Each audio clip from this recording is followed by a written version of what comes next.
of high importance for the Energy and Technology Committee. And as you can tell, this has been a bipartisan effort at the committee level and throughout both chambers so far this session. And this bill is really important in terms of Connecticut's clean energy future and renewable energy and meeting our RPS goals. But it's also an economic development and a jobs bill. So I'll kind of run through what the bill does, and then Senator Formica and Representative Ferraro will talk about the economic impact for the state and the jobs aspect as well. So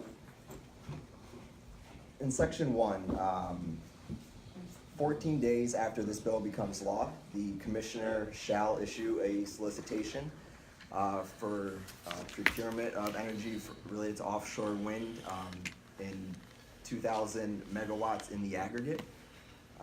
And the importance of doing it 14 days from passage is that there's a federal tax credit that ends at the end of this year, and we're not sure if it will be renewed, so we want our state to be able to take advantage of the federal tax credit on offshore wind and get the best price possible.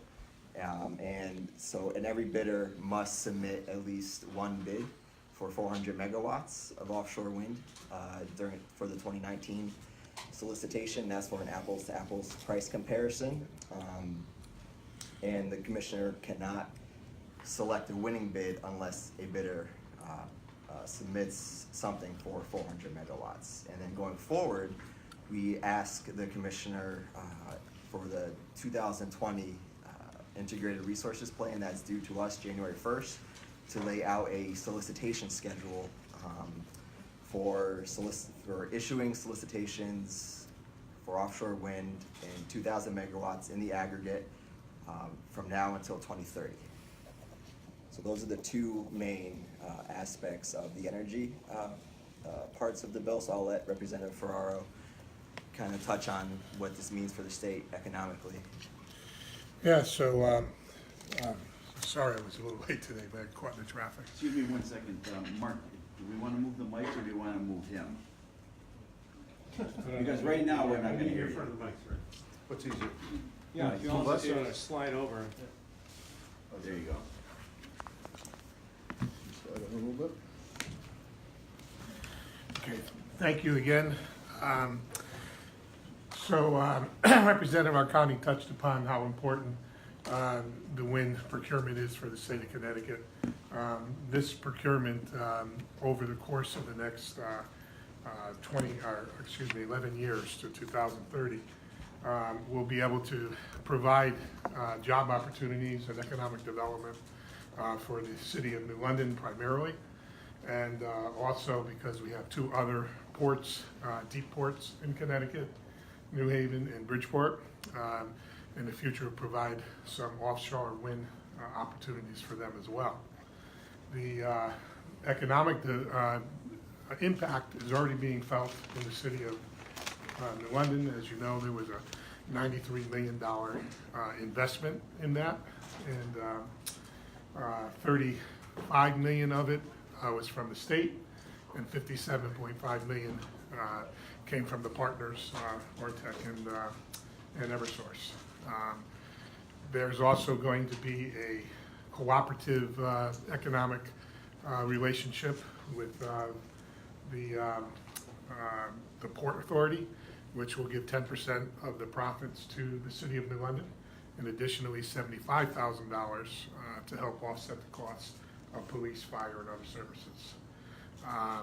As many of you know, the opportunities for wind power in the New England states and Connecticut in general is one of the new industries that are popping up, and I do think that it's going to provide great job opportunities and future economic development as this new industry begins to develop in our state. Thank you. So kick it over to Senator Formica, who can focus in on Switch back. Yep. jobs for Eastern Connecticut. Thank you very much. Good morning, and thank you, Speaker and Majority Leader, for support of this bill. This is a great opportunity, as you've heard, for the state of Connecticut and beyond. 5 years ago, we start looking at what we can do in renewables from the Energy Committee, and it was mostly rooftop solar and a few grid scale solar, and then all of a sudden, Deepwater Wind sticks their toe in the water and does a little offshore wind off Block Island. And I think that gave the impetus to really move an emerging industry here to New England. And because of New London's proximity to the grounds in which, where these turbines are gonna happen, because it's the only unobstructed port in quite a distance north and south, it behooves itself to lend as a staging area for this. The investment by the state, by the partners to improve New London will benefit not only this project, but the maritime trade projects that are in and about New London. It's important for us to continue to diversify away from just wind, but we want to make sure that the fishing industry is protected, that other maritime industry is protected. There are a lot of salt barges and things coming in, so there's opportunity for expansion there. And for New London too, and beyond, it means, let's go back 8 years when Congressman Courtney and the Southeast COG worked to develop a Tiger grant that would improve the freight line that attaches to the port of New London, and it goes all the way north, up through Norwich, Willimantic, Stafford Springs, Brattleboro, Montreal, left and right, east and west.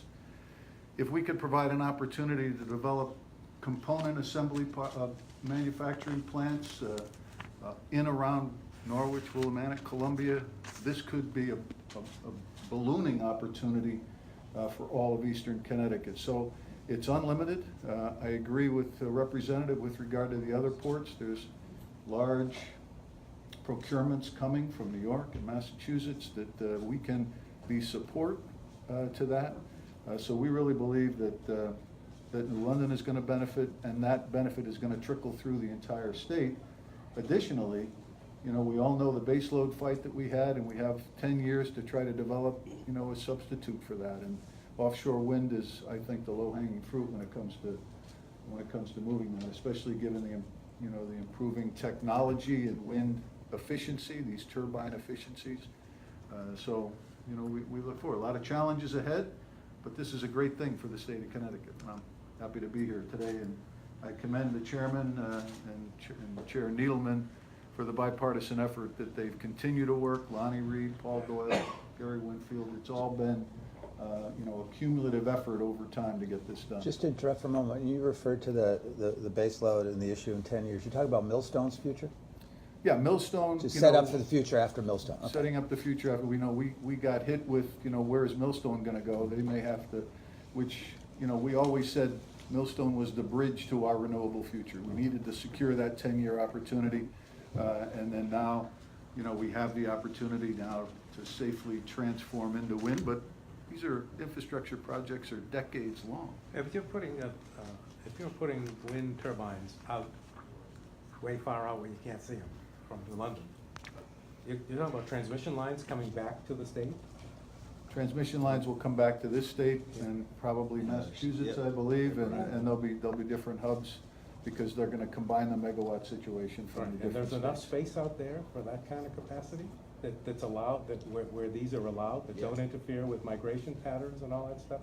And these are in federal waters, and every bidder has to submit environmental and fishery mitigations plan for the construction operations of the facility. And going forward, we will have DEEP establish a commission on environmental standards that will meet prior to each solicitation going out. Do you think this is gonna be some kind of a big deal for 10 years? When they did this at Block Island, yeah, they transported all of that stuff out. I think it went for Galilee, not in London.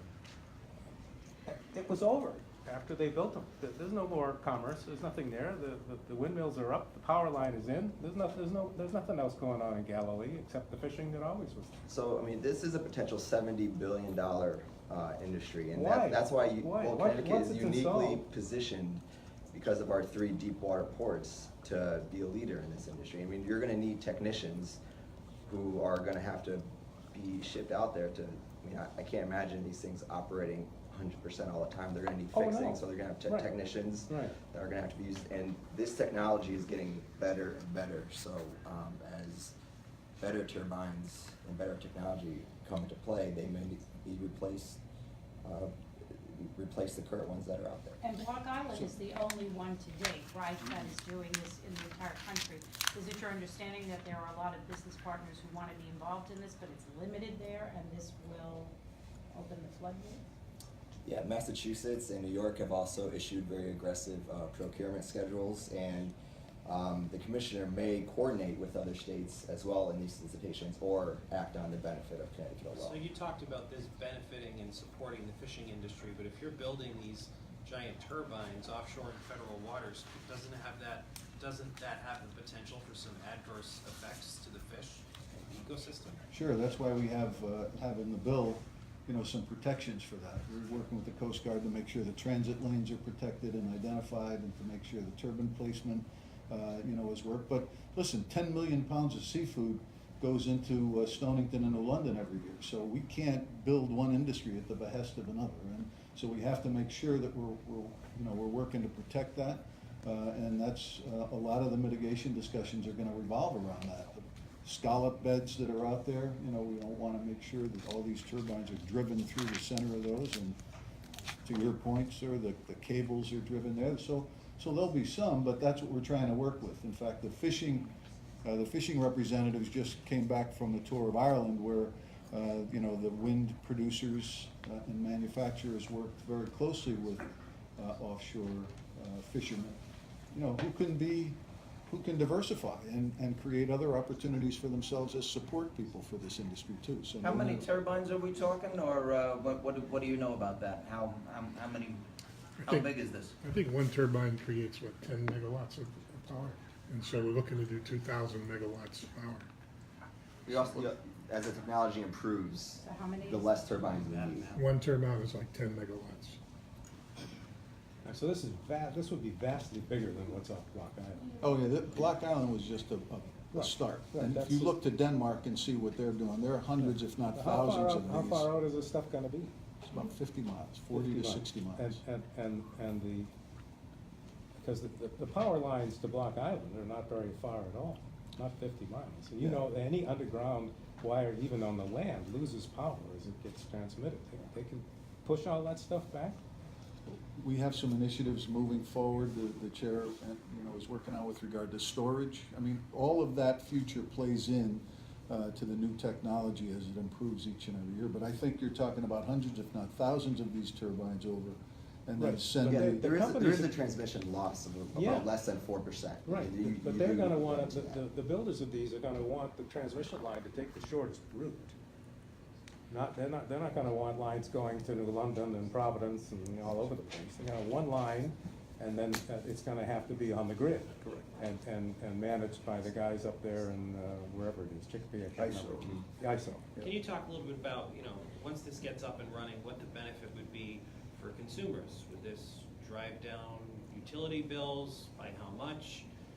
How do you see this affecting that? Yeah, so this is going to drive down prices for Connecticut and New England. So I want to flashback back to that cold snap in January of 2018. ISO New England did a study, they did a modeling after that cold snap, where if 1,600 megawatts of offshore wind were up and running in Massachusetts, that would have lowered energy prices in the region by $11 to $13 per megawatt hour, and that translates to more than $80 million in savings in production costs. And it helps also to, it can contribute to fuel security in the region, and also allowing generators to burn less of their on-site oil and liquefied natural gas during these cold snaps when gas pipelines are overprescribed. How many homes and businesses could this power? I don't have that. I think it's It goes on the grid, 100,000. doesn't it? Yeah, Goes in the So it's grid. all it goes to the shared, ISO, and Years ago, the issue with renewables and wind and solar power was that, it works when the sun shines and the wind blows, and it's not quite as efficient and can't be called a base load. But as they've improved this technology, they've been able to generate a higher efficiency rate. And so consequently, the price per megawatt is gonna come down, and it's been coming down, where the last few procurements have proven to be relatively competitive as compared to, if you compare it to the standard, the standard offer or standard service price that Eversource and UI have. Yeah, You know, But it's is that, below that. So. David talked about really peak load and that it would certainly offset, because that's very expensive. But over the short term, are you saying it's now competitive for base load? We've I turned don't that know corner? if it's, I don't think it's there yet. Okay. So I'll give an example. The national grid for the 30 megawatt Block Island project paid 24 cents a kilowatt hour. And the Maryland, last May, the 368 megawatt Maryland project the bids came in at 13 cents a kilowatt hour. And that's because the technology, during the time span in between, the technology improved within the turbines, the efficiencies improved, and the turbines actually got bigger. So that helps drive down the prices. So that's why we asked the commission to lay out this solicitation schedule over a decade, because the technology should just be getting better and better, which will keep driving down the prices to get competitive. And storage will improve over the next 10 years, which I think will be a big impact.